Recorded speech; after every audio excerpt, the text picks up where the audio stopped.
வணக்கம். இன்றைய தினம் 25 ஆகஸ்ட் 2023 நேரம் சரியா 11 மணி ஆகுது. இன்னைக்கு பாத்தீங்கன்னா 44,200 call option, 44,200 put option algo short straddle எடுத்திருக்கு. Plus out of the money margin குறைக்கிறதுக்காக ஹெட்ஜிங்காக 45,500 கால் ஆப்ஷன், 42,600 புட் ஆப்ஷன் எடுத்திருக்கு.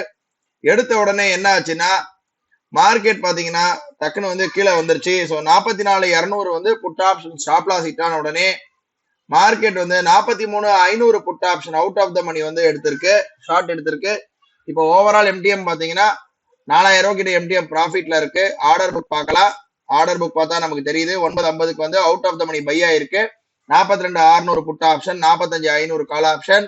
950க்கு பாத்தீங்கன்னா கரெக்டா 44,200 call option, 200 put option robo order எடுத்திருக்கு. கரெக்டா 10:27க்கு என்ன ஆயிருக்குன்னு பாத்தீங்கன்னா கரெக்டா 44,200 put option stop loss hit ஆன உடனே 43,500 put option out of the money எடுத்திருக்கு. எம்டிஎம் பாக்குறோம் ஒரு 3,500 ரூபாய் கிட்ட இருக்கு. வெயிட் பண்ணி பார்க்கலாம். ஆட்டோமேட்டிக்கா நமக்கு இப்ப 5,000 வந்ததுன்னா கட் ஆயிடும். 5,000 ப்ராஃபிட் வர பட்சத்துல பொசிஷன் ஆட்டோமேட்டிக்கா கட் ஆயிடும்.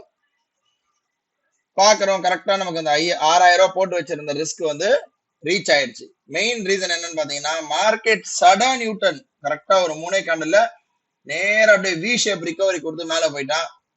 இனி பரவாயில்ல, ஒன்றும் ப்ராப்ளம் இல்லை. இதுதான் நமக்கு இந்த மந்த்துடைய 3வது எஸ்எல் நினைக்கிறேன். 3வது எஸ்எல். ஆமா. ஸோ இன்னைக்கு 6,000 இன்னைக்கு ரீச் ஆயிடுச்சு. இதோட நாளை ஒரு புது ட்ரேட்ல சந்திக்கலாம். நன்றி, வணக்கம்.